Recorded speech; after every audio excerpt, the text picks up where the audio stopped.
Hey everyone, welcome to my channel. तो ये है क्लास 5 की हिंदी पाठ्य पुस्तक सुनहरी धूप, जिसका आज हम करेंगे चैप्टर नंबर 2, दया की जीत। तो स्टार्ट करते हैं। घायल पशु पक्षियों की देखभाल एवं स्वयं सेवा करना मानव का सबसे बड़ा धर्म है। जीव जंतुओं के प्रति संवेदना प्रकट करती हुई महात्मा बुद्ध के बचपन की इस कहानी को पढ़ें। तो ये कहानी किस पर आधारित है? महात्मा बुद्ध के बचपन की कहानी। और इसमें बताया गया है कि हमें पशु पक्षियों के साथ बहुत अच्छा वो रखना चाहिए, भाव रखना चाहिए, उनकी सेवा करनी चाहिए, उनको मारना नहीं चाहिए, हमेशा उनके प्रति संवेदना प्रकट करनी चाहिए। नाउ स्टार्ट करते हैं। एक दिन सोते समय राहुल अपनी माँ यशोधरा से बोला, माँ, तुम मुझे कोई कहानी सुनाओ। माँ ने कहा, बेटा, कहानी तो दादी और नानी सुनाती हैं। बच्चे ने जिद करते हुए कहा, नहीं माँ, तुम ही मुझे कहानी सुनाओ। ओहो, तुम बड़े ज़िद्दी हो। ठीक है, मैं तुम्हें कहानी सुनाती हूँ। तो ये कौन कह रहा है? माँ कह रही है। यशोधरा ने कहानी प्रारंभ करी। प्राचीन समय में, मतलब पहले समय में, पुराने समय में शुद्धोधन नाम के एक राजा थे। तो राजा का नाम क्या था? शुद्धोधन। तथा उनकी पत्नी का नाम माया था। उनके यहाँ एक पुत्र ने जन्म लिया। दोनों ने उसका नाम सिद्धार्थ रखा। तो राजा का नाम क्या था? शुद्धोधन। उनकी पत्नी का नाम था माया, और उनके यहाँ जो बेटे ने जन्म लिया उसका नाम रखा गया सिद्धार्थ। सभी ने राजा को बधाई दी।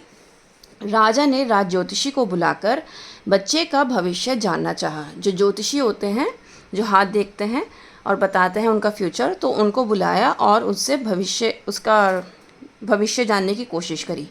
ज्योतिषी ने कहा, महाराज, यह बच्चा बड़ा होकर राजा तो बनेगा, पर यह राजपाट छोड़कर मानव सेवा और जीव सेवा करना ही अपना धर्म समझेगा। मतलब राजपाट में क्या करते हैं? हम लोगों की सेवा करते हैं, है ना।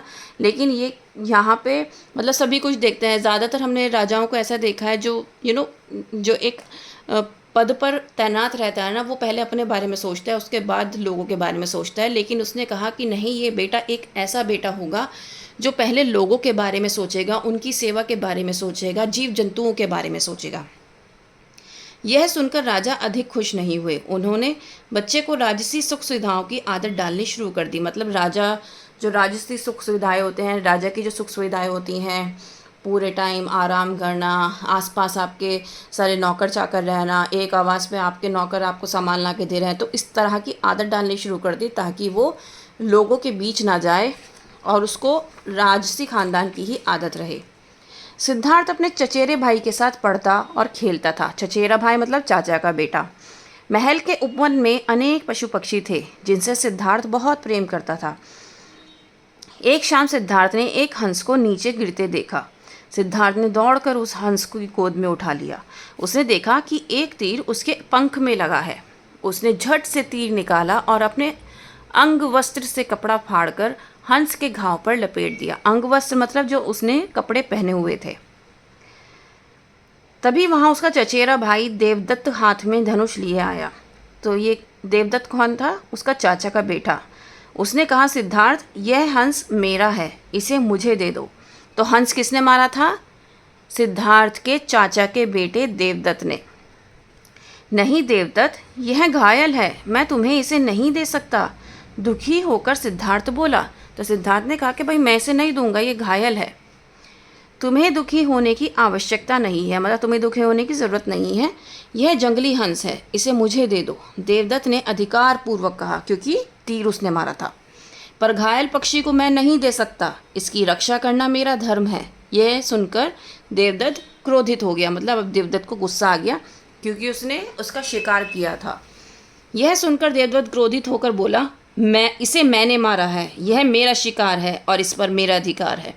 सिद्धार्थ ने शांत भाव से उत्तर दिया, मैंने इसे बचाया है, इसलिए यह मेरा है। कहानी सुनाते सुनाते माँ ने राहुल से पूछा, राहुल, हंस पर किसका अधिकार होना चाहिए? राहुल ने कहा, माँ, हंस तो बचाने वाले को ही मिलना चाहिए। माँ ने प्रसन्न होकर कहा, उचित कहा बेटा, मतलब तुमने सही कहा। वे दोनों भी लड़ते लड़ते राजा के पास न्याय के लिए गए।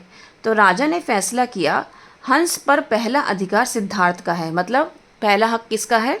सिद्धार्थ का, क्योंकि भक्षक और रक्षक महान क्योंकि भक्षक से रक्षक महान होता है। भक्षक मतलब मारने वाले से बचाने वाला, रक्षक मीन्स बचाने वाला, रक्षा करने वाला।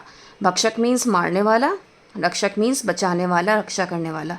तो मारने वाले से बचाने वाला महान होता है, अतः हंस सिद्धार्थ को ही मिलेगा। तो ये किसने फैसला किया? राजा ने। यही सिद्धार्थ बड़े होकर महात्मा बुद्ध कहलाए, जिन्होंने अपना समस्त जीवन सत्य, अहिंसा, परोपकार व मानव धर्म को समर्पित कर दिया। तो थी ना कितनी अच्छी कहानी, जिसमें हमें ये पता चलता है कि हमें जानवरों के साथ भी बहुत प्रेम का भाव रखना चाहिए, क्योंकि उनमें भी फीलिंग्स होती हैं। और ये आपने देखा होगा कि अगर आप घर में एक कुत्ता भी पालते हैं और उसको आप बहुत ज़्यादा प्यार करते हैं, तो वो आपके आगे पीछे घूमना स्टार्ट कर देता है। वो आपके साथ बहुत ज़्यादा आपसे बहुत ज़्यादा प्यार करेगा और आपकी बहुत ज़्यादा केयर भी करेगा। तो ये कहानी हमें बहुत कुछ सिखाती है। अब आपने क्या सीखा, आप मुझे कमेंट में बताएं। That's all, thank you.